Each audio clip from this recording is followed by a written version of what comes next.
Couple general concepts. Wow, I'm totally wasting your time right now. A couple of general concepts of texting. Texting versus calling is a question of immediacy versus investment. We talked about sometimes you are with a girl and she can't text you, right? Because she's like doing something. Like I'm out with my mom for lunch or something. I can text a girl, but I can't call her. In a lot of cases too, most girls, specifically when you first meet them and when you first call, they're not sure whether they want to invest the attention that it takes to call you. You start calling girls from clubs right away.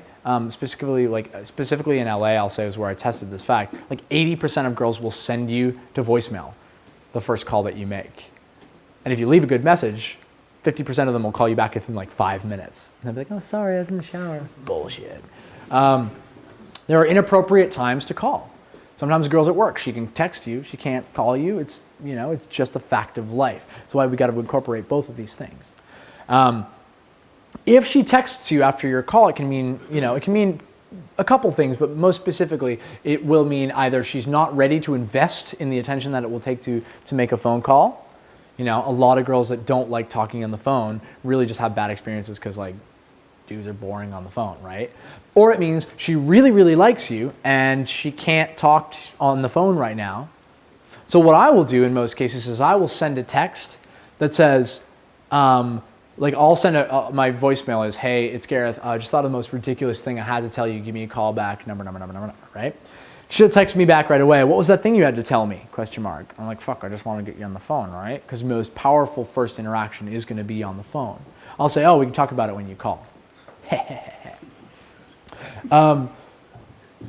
Here's something to write down here. The first text, always what I do is I say, when I first meet a girl, I will text a girl and it'll say, hey, it's Gareth, save this number because it's the most important one you'll ever get. Little sarcastic, little arrogant, little cocky funny, boom, smiley face, okay?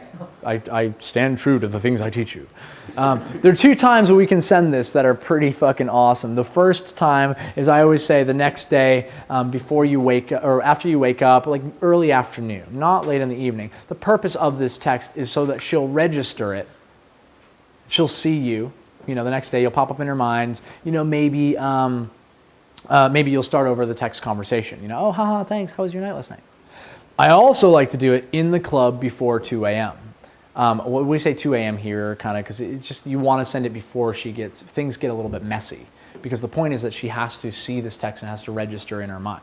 I'll send it in the club because let's say this: meet a girl, you go out 11 o'clock, right? Yeah, party mates.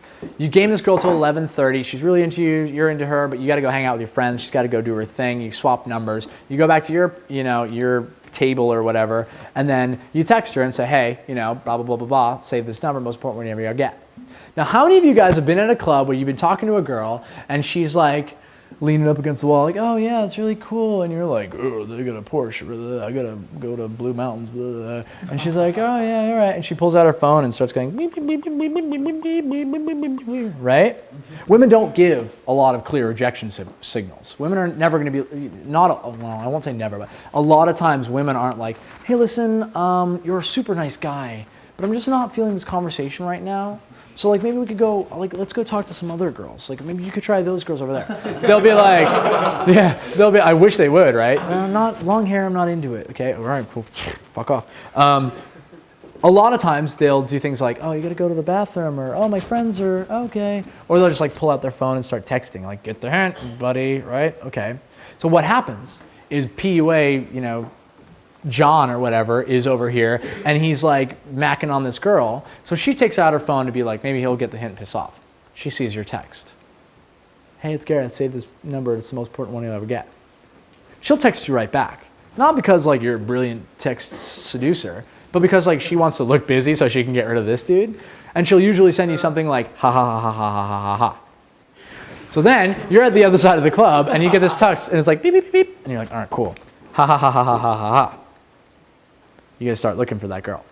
So you look around the corner, and there she is, right? PUA John's like, ugh. So you send the text, hey, how's it going with that guy? And she'll get that text, and she'll be like, the guy. And she'll be like, he can see me. Like, where the fuck is he? And then you're over at the other side of the club going, that guy, yeah. She's gonna tell that dude to fuck straight off. She's gonna walk right over to you and be like, I can't believe you did that. Buying temperature's up, she thinks you're funny, you started texting her, and then she's back talking to you at the club, she's reapproached you.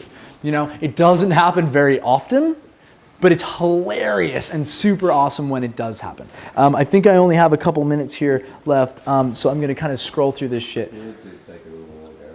Yeah, is that all right? You came a long way. Too much information, all right. So when we talk about cocky, funny stuff, it is useful, okay? And we use it in something we call low investment texting. I don't really have a lot of time for that. But what is great for cocky, funny stuff is the idea of maintaining a regular presence. This is what we talked about. If you can't catch up with a girl, you still want to remain in her life.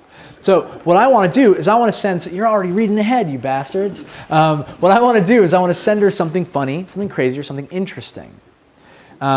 These are ones I've sent. I met this girl and she had the most fantastic body I have ever seen. And she's from Idaho, and Indiana. And she was just gorgeous. And she was like, I'm a nutrition student. And I was like, yeah, can I lick your abs? You know, she's super hot. And then I was in an airport like a month later, and I sat down next to this girl, and she was like, lovely girl, okay? She's a bit roly-poly. And I was like, oh, that's cool. What are you studying, you know? And she's like, oh, I'm studying nutrition. And I was kind of like, I have this thing where I don't say the phrase really, because it gets me in trouble a lot, because it would have been like, really? You know? So I channeled that energy, and I put it into this text, and I sent it to that girl. I just popped up in her life, you know? Oh my God, just watched a dude on a bike run into a parked car. Wear your helmet today. I've sent that to a whole bunch of people. It's never really happened, but it's a good way to either start a conversation or just be, you know, silly, funny. If I can make her laugh and I have to like, you know, pull some strings, whatever. There's the weirdest dude ever at the Starbucks I'm in. Reminded me of you. I put a wink because I'm obviously just being silly. Another one of my favorite ones that I had great success with, but a lot of guys didn't have success with, so I stopped teaching it. But I think you guys will appreciate it. As I used to send, hey, I just built something for you and it's finally finished. Google Taj Mahal and it should show up.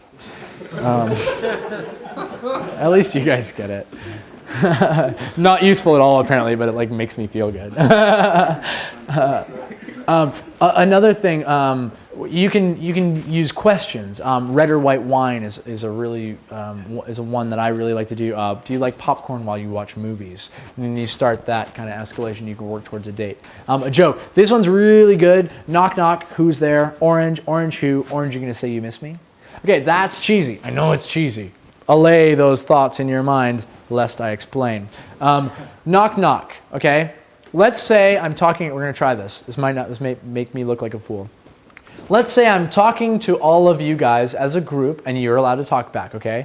And I say, knock, knock. Who's there? Social obligation, right? So we can use that to use compliance, right? I got them all to comply, haha. Using compliance, using the leader-follower frame. Knock, knock, who's there?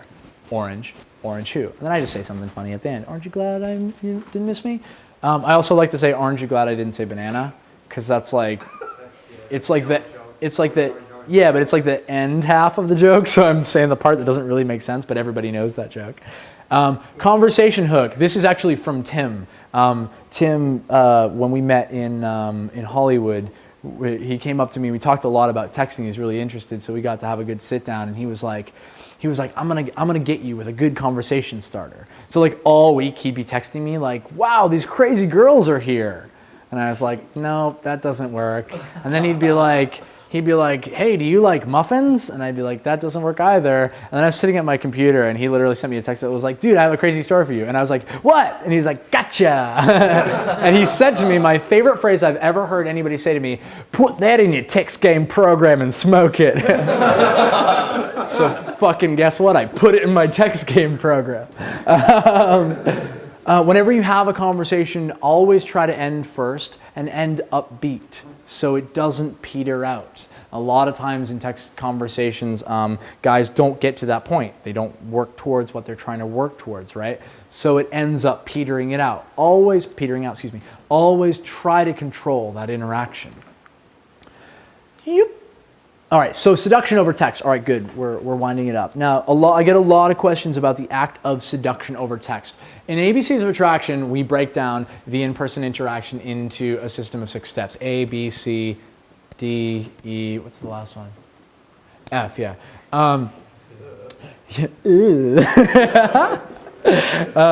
So we can do this over text through sexual escalation too. A, approach. This is how we're going to start, right? We know how to start. Bait to engage. Hey, what was the name of that club last night?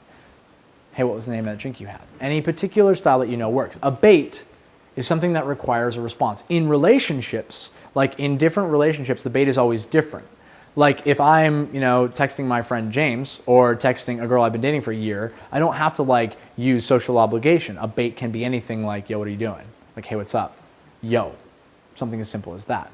What was the name of that club last night? It's the easiest one. B is the banter phase of our stage. The purpose of this is to raise her emotional level so we get to the hook point, so that she is enjoying our conversation so much she would rather be having the conversation than not having the conversation, right? We're using our cocky, funny stuff. We're using our routines, our BT spikes, whatever it is that you guys have that raises her emotional level.